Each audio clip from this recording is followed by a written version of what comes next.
Today we will go through the basics of building strategy around your team and map. Each agent in Valorant has a certain archetype they fit. The archetypes are how to find the best type of strategy to fit your team comp. The archetypes are aggro, mid-range, or control, a very basic way to strategize if you aren't in a position for heavy coordination is to look at the subtypes of each agent. You may categorize the agents differently based off how you see them, however this is how I personally categorize each agent. For duelists, I consider two types, space-making duelists and the blinding duelists.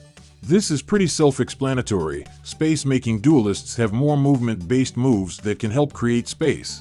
These are the types you want diving deep into sight to attract attention while you are able to follow up. Blinds cannot quite do the same, but can provide a flash that either distracts or fully blinds the enemy to provide a brief moment for the team to push the choke point. In most cases, blinds should be providing heavy frags to be more useful, whereas space duelists can provide frags, but are heavily damaging the team's chances if they aren't risking themselves by entering into sight.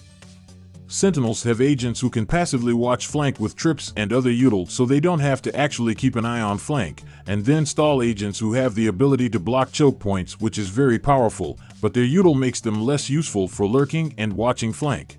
Sage especially is best working with the team instead of lurking, whereas Deadlock plays better with the team but isn't as massive a sacrifice if she lurks. With stall agents, having a controller like Omen as your lurk tends to be better for you. For controllers, I would put in two different subtypes as well. You have Astra, Brim, and Omen, who can provide smokes anywhere on the map and because of this can be played as the sole controller in a game. Secondary smokes like Harbor and Viper can provide smokes but have to do so in a more direct way. This forces them to have to be with the team to provide vision blocking and be less versatile with it, but are extremely strong when played with another controller. Initiators have three different roles. Info has Sova and Fade. They have util that provides the best info, but doesn't have a lot of pushing or stopping power as opposed to execute initiators like Breach and KO. While KO has a knife that provides info, their full arsenal of utility is best used in a heavy execute style of attack and provides a significant advantage when pushing. Mid-range initiators like Sky and Gecko are more flexible. They provide blinds, but overall pushing power isn't massive, also provide good info, though not as powerful as Fade and Sova. Mid-range tends to be the most popular style and easier to use in a single initiator team comp. While paying attention to the subtypes of each agent you have can provide a basic strategy you and your team can do in a less coordinated setting. Knowing the actual archetypes of agents can help provide you and your team with a more technical battle plan. There are three archetypes in Valorant. You will essentially see these three in most games. Aggro, tempo-focused. You want to set the pace with heavier pushes or early info, often seen with a util dumping style. Mid-range, the flexible style. This is a more reactive style where waiting for info tends to be more beneficial than seeking info. They can choose to then rotate to defend a site or play retake. Control, this is permission-based. This style is based off canceling out certain entry points or rotates to help guide attackers into your strong sides. Each type has its own weaknesses and strengths. Though less definitive, it's sort of like rock, paper, scissors. Control beats mid-range. Mid-range beats aggro. Aggro beats control. Understanding these can help you switch up to adjust to team styles. Each agent fits into one or two archetypes. Building a strategy around the top archetype of the team is the best approach to winning in a coordinated battle. To discover your team's archetype, the best way is to take each agent's main, 2 points, and secondary, 1 point, archetype. This is how I charted each agent, though you may not fully agree and can make a chart based off how you believe they should be placed.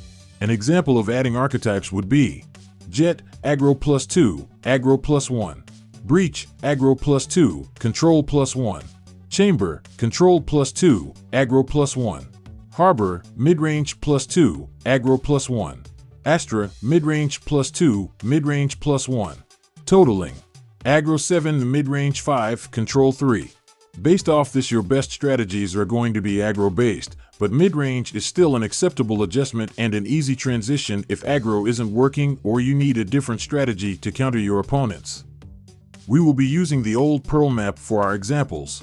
Here you can see an aggro strategy, in which Sova will be used for early info on a main plus a drone mid. On B, an aggressive angle is taken and Yoro preps for an early rotate based off whether or not Sova captures any info. If he does, it might hold Yoro to site longer, but if no info is captured, Yoro will assume it's an attack on B and immediately TP and rotate. This is a mid-range example. Sova can arrow out for early info, however, mid-range is based off reactions. Agents are set to be able to rotate quick, or if pushed, to stall what they can but ultimately be able to play retake if needed. On Pearl, retake is easier for A site, so the team holds stronger on B. A control setup is created to cancel entry points and try to force the enemy team into pushing your strong site where you will ultimately be able to outfight them. Ultimately, we force them B and deny site, then play retake for A site if they rotate or push there. As you can see, each map's macro will also help decide strategies. Pearl isn't much different now, but showed heavy attack bias on the front end of B long, but strong defense bias throughout B link or mid. You may take a moment to look at this for better understanding.